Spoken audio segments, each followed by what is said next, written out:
Hi everybody. Sorry a bit earlier today. As you can see, the sun is kind of lovely and bright in here. So for those who cares, it's roughly 84 in the shadow, and on the sun it's kind of ugh. So summer is coming. Anyway, so hi. It's the seventh one.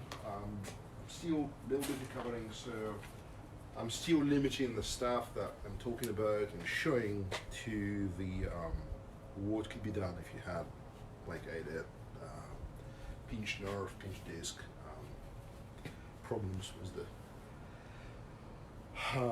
legs a little bit. So today, as promised, and I mean we went through power exercises, we went through the strikes yesterday. Today I'll concentrate on thrusts and some work with the longer stick a little bit, maybe just to kind of widen the range of the motion, because we did all this close round movements for today's, and I just want to stretch out a little bit more. So this is just your regular, I can talk about it before. You can use the mop, you can use whatever.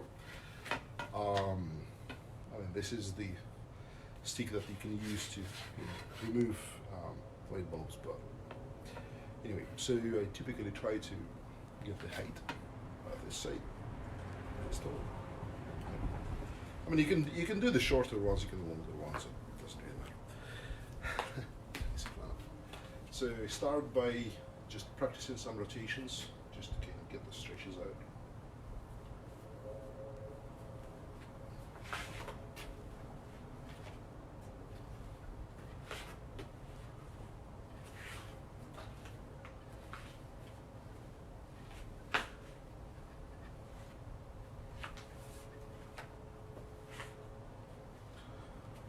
If you want to learn how to do those, that's fairly easy movements. It just requires a little bit of the coordination. You start the front arms out, like this, and it's almost like if you're trying to do this movement, the swiping from underneath with the front arm. You do this, and then you do the swiping back, and swiping and swiping back.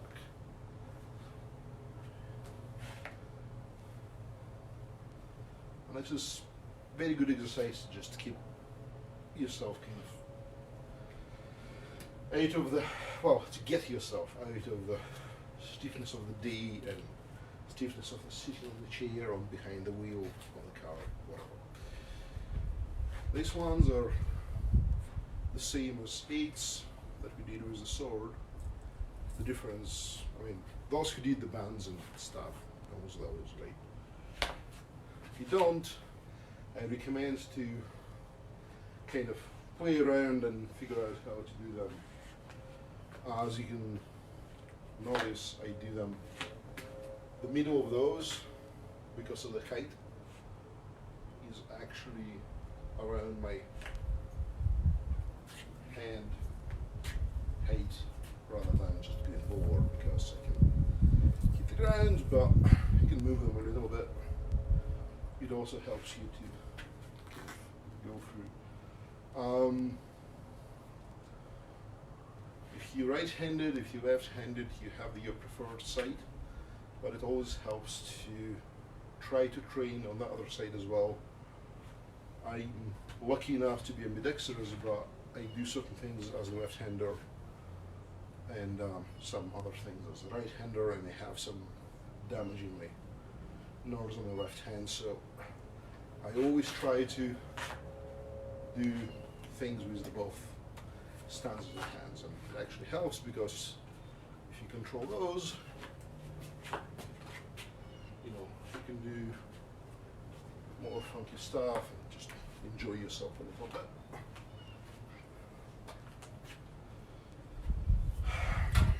And then now doing practice stretches, so I'll shorten this a little bit so you don't hit the walls. Actually, let's do that with the sword, just because then there's additional weight that helps kind of lead you through.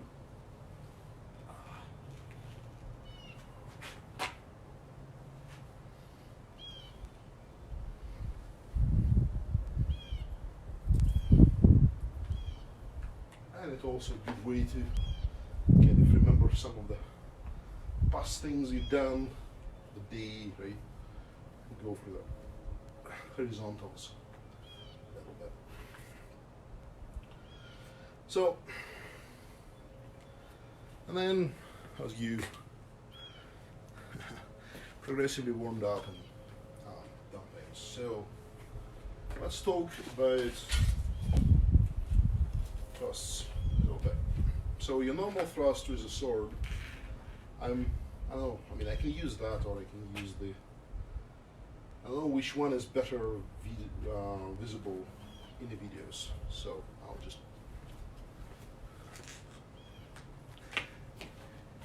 go with the bright yellow stick because I think it actually should register better in the video.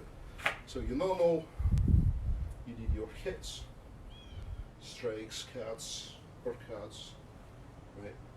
Then you go to your thrusts.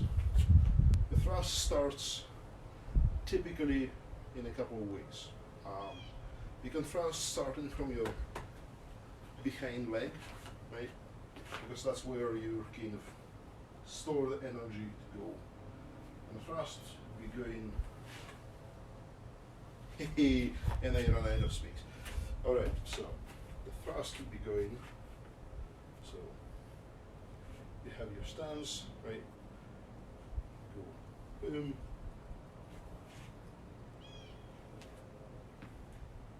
Boom. Or you can go boom.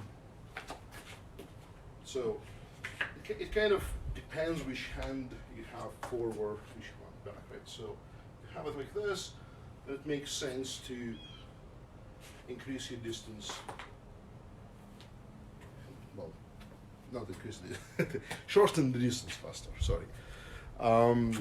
So anyway, so the techniques for the thrusts are typically combined with the legs very much because there is only so far you can reach. However, interestingly enough, techniques for the two-handed swords, thrust-wise, right, are actually very close and similar to the short spear technique because the larger two-handed swords, you know, everybody remember the claymores and stuff, right? The stuff that is actually real two-handed swords that are taller than you a little bit. They are in length, they are very similar to short spears or short sticks, whatever you call them. And by itself, it's just your usual uppercut, upper position, and just step down a little bit, step like this, and do the regular go out.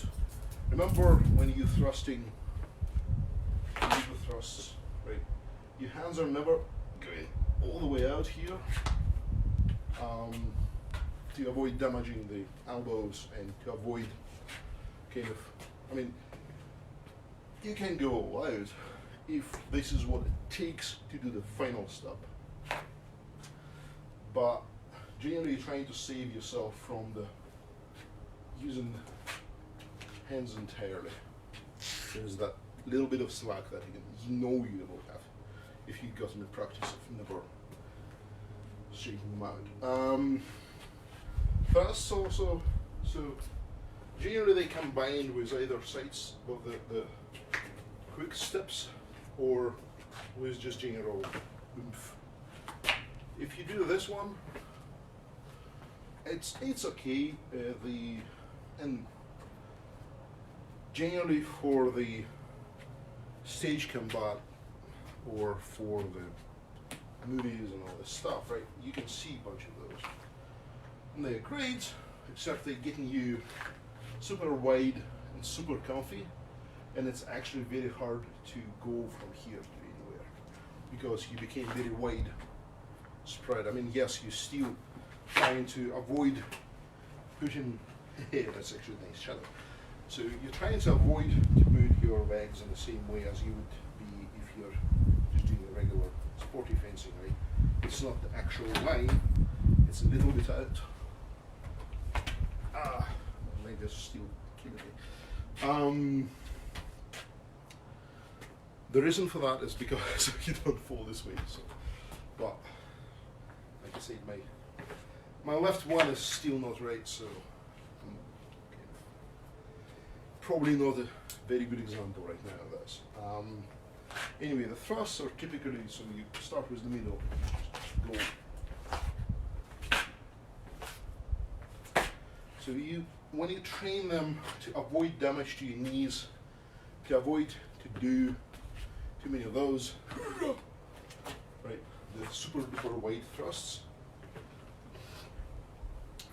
you might just kind of learn to yourself the short steps. So your steps should never be all the way out, your knees should never be overbent, but it's almost, I mean, it's not the